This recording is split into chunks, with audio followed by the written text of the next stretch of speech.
super important, Yeah. I think, for pretty much every part of life. Oh, absolutely. And that's emotional literacy. Mm-hmm. We got some excerpts, right, from this Yes. course description called Unlocking Emotional Literacy for the Self. Sounds deep. It really does sound deep. So Yeah. I'm really interested to see, like, what we can pull out of this. Yeah. By the end, though, you'll know what it is, For sure. why it's so important, and, like, even some ways, right, that you can start using it right away. Yeah. It's, it's interesting how emotional intelligence for so long was kind of pushed aside. People focused on IQ, on technical skills.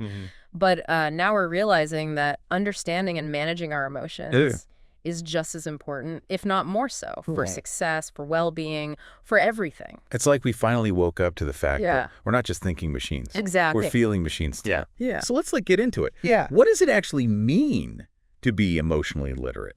So at its core, emotional literacy is about two things. Okay. Understanding and managing our emotions. Got it. Understanding means being able to recognize and accurately label what you're feeling at any given moment. Right. Like having this internal vocabulary. Interesting. That goes beyond just, good or bad. Right. So imagine you're constantly getting passed over for promotions at work. Okay. Instead of just feeling discouraged, emotional literacy helps you explore the why. Oh, the why.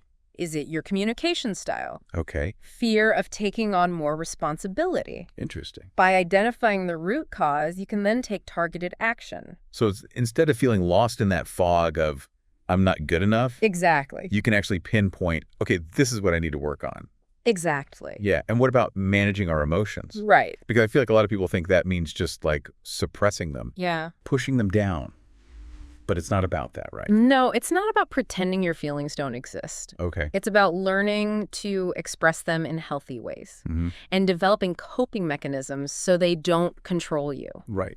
So let's say you're feeling overwhelmed by a deadline. Oh, yeah. Instead of snapping at a colleague or spiraling into panic, Which I've definitely done. emotional literacy gives you tools.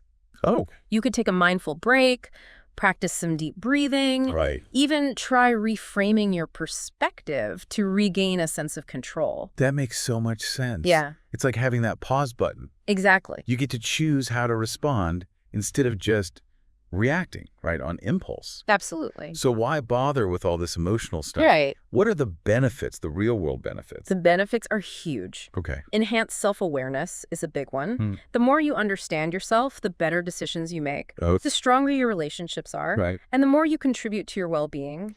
It's like that saying, know thyself, Yeah. but on a much deeper level. For sure. And imagine you're about to send a really heated email. Ooh. I've been there. Emotional literacy helps you pause, recognize your anger, Yeah. and then choose a more constructive approach. Right. So you're not like completely blowing up your career. Exactly. Yeah. That's a great example. It's not just about feeling good. Right. It's about making smart choices in all areas of life. Okay. And I know the source also mentioned something about cultivating resilience. Yes, Can you talk a little bit more about that? absolutely. Emotional literacy equips you to bounce back from setbacks and challenges. Okay. So instead of getting stuck in negativity or self-blame, you can recognize the emotions you're experiencing, process them, and move forward. So it's about developing that inner strength Exactly. so you can navigate all the ups and downs, right? Yes. Think of it like this. Someone cuts you off in traffic. Instead of letting rage consume you, you recognize the feeling, you take a breath and let it go. You've chosen not to let that one incident ruin your day. I love that analogy. It's like you're developing an emotional immune system. Totally. So this is where it gets really exciting for me. Okay. The source mentions practical strategies. Yes. So what are some specific things people can start using today? Well, mindfulness is key. Okay.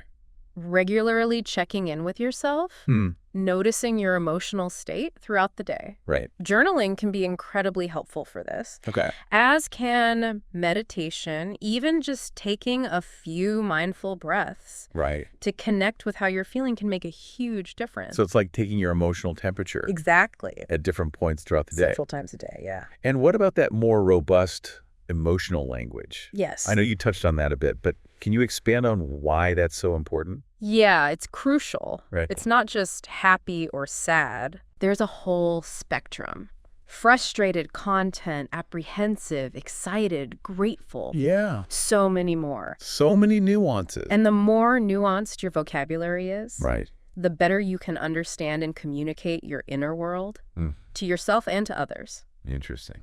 It allows for more precise communication and deeper understanding. It's like having a finer set of tools to work with. Exactly. Okay. And of course, healthy coping mechanisms. Right. Could you give us some examples? This is where it gets really personal. Okay. What works for one person might not work for another. It could be exercise, spending time in nature, creative pursuits. Right. Listening to music, talking to a friend or a therapist. So many options. The key is finding what helps you manage stress and difficult emotions. Right. It's about building that personalized toolkit. I love that. It's about empowering yourself. Absolutely. So let's bring this back to you, the listener. Yeah. How might cultivating emotional literacy help you in your life? Your work, your relationships? What resonated with you most today? And here's something else to consider. Okay. The source we explored focused on self. Yeah.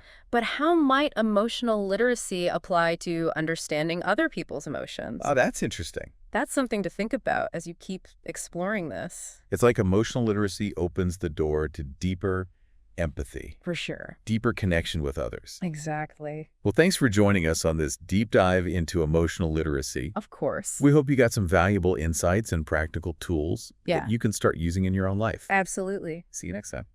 Bye-bye.